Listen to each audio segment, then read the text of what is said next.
আসসালামু আলাইকুম, সবাই কেমন আছেন? আশা করছি সবাই ভালো আছেন। এই যে ইবতেদায়ী শিক্ষকদের উপর টর্চার করা হলো, পুলিশি নির্যাতন চালানো হলো, এটা নিয়ে আজকে দেখলাম স্বরাষ্ট্র উপদেষ্টার কাছে সাংবাদিকরা প্রশ্ন করছে যে আসলে পুলিশ কিভাবে এভাবে এলোপাথারি কেন মানুষের উপর লাঠিচার্জ করতেছে। এর উত্তরে স্বরাষ্ট্র উপদেষ্টা বলতেছে যে যখন রাগ উঠে তখন নাকি কারোরই ওরকম হুঁশ থাকে না যে সে কি করতেছে, ছাত্ররা হোক, পুলিশ হোক বা সাংবাদিকরাও অনেক সময় নাকি এরকম করে ফেলে, বিশৃঙ্খলা করে ফেলে।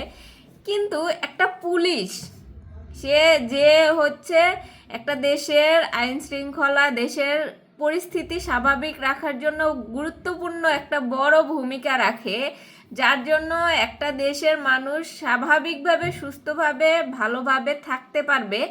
সেই পুলিশ যদি বেপরোয়া হয়ে ওঠে, সেই পুলিশ যদি কোনো অস্থিতিশীল পরিস্থিতি সামাল দিতে না পারে এবং নিজেদেরই কন্ট্রোল করতে না পারে যে একটা অস্থিতিশীল পরিবেশের মধ্যে তারা কিভাবে লাঠিচার্জ করবে, কোথায় মারলে তারা সেই পরিস্থিতিটা নিয়ন্ত্রণ করতে পারবে, এটাই যদি তারা না জানে, তাহলে কিসের পুলিশ? পুলিশি ট্রেনিংয়ে আসলে কি করা হয়? মারামারি তো যে কেউই করতে পারে, যে কেউই একজনকে মারামারি বাজলে সারিয়ে আনতে পারে, কিন্তু পুলিশের ভূমিকাটা এখানে কোথায়? পুলিশ পুলিশের কাজ হইতেছে যে ধরেন এক জায়গায় বিশৃঙ্খলা হইতেছে, সেখানে লাঠি চার্জ করতে হবে, কিন্তু পুলিশের সেই ট্রেনিংটাই থাকতে হবে যে লাঠিটা কোন পর্যায়ে মারলে তাদেরকে এখান থেকে তাড়ানো যাবে, লাঠিটা কিভাবে চার্জ করলে এই বিশৃঙ্খলা থেকে সবাই সরে যাবে। সেই জায়গা থেকে যদি পুলিশে বিশৃঙ্খলার মতো যেখানে খুশি সেখানে যেভাবে খুশি সেভাবে লাঠিচার্জ শুরু করে, তাইলে তো পুলিশ আর এই যে যারা বিশৃঙ্খলা করে তাদের মধ্যে কোনো তফাৎ থাকলো না। পুলিশের কাজ হইতেছে যাতে জনগণ সেফ, তারা ভয় পাবে, তারা এই মার খাওয়ার ভয়টা পাবে। এখন মার খাওয়ার ভয় যদি না করে, যে পুলিশই এলোপাথারি মারামারি শুরু করে দেয়, তাইলে তো এটা হলো না।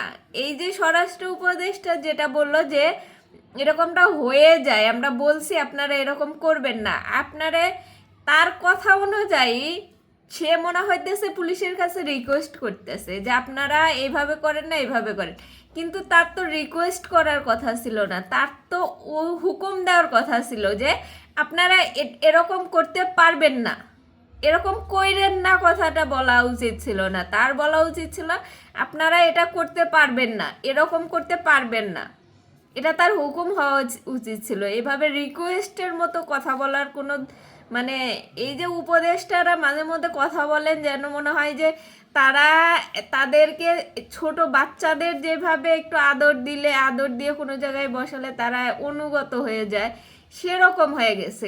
আপনাদের ক্ষমতা দেওয়া হয়েছে, ক্ষমতার পূর্ণ প্রয়োগ করেন, আপনারা যেটা সঠিক সেটা করেন, সেটা কনফিডেন্টের সাথে করেন। কেন আপনারা রিকোয়েস্টের মতো করবেন? আপনারা কেন সব কিছুতে রিকোয়েস্ট জুড়ে দিবেন? এখন যেটা ছাত্ররা হোক, শিক্ষক হোক, যে কেউই হোক, যে অন্যায় করতেছে তার বিরুদ্ধে অ্যাকশন নিতে হবে। এখন ছাত্ররা আন্দোলন করছে দেখা তারা অন্যায় করতে পারবে না, এরকম তো কোনো কথা না। যারাই যেটাই করুক না কেন সেটাতেই আপনাদের কঠোর হস্তক্ষেপ হওয়া দরকার। কারণ বাংলাদেশকে স্থিতিশীল রাখতে হলে বাংলাদেশের মানুষের যে মেন্টালিটি সেটা অনুযায়ী যদি কাজ করতে চান, তাহলে আপনাদেরকে কঠোর হতে হবে। এরকম রিকোয়েস্ট মন মাইন্ড রাখলে এই দেশটা কখনো ভালো করতে পারবেন না, আর আপনারা এভাবে টিকেও থাকতে পারবেন না। এখন আপনাদের যেরকম কথা, মানে যার যার মধ্যে যেরকম ভাবে করতেছে করতে থাকুক, আমাদের কথা তো আমরা বলতেইছি। আপনাদের কথা বলবেন না, আপনারা হুকুম দেবেন, যেটা আপনারা করতে পারবেন না, না মানে না।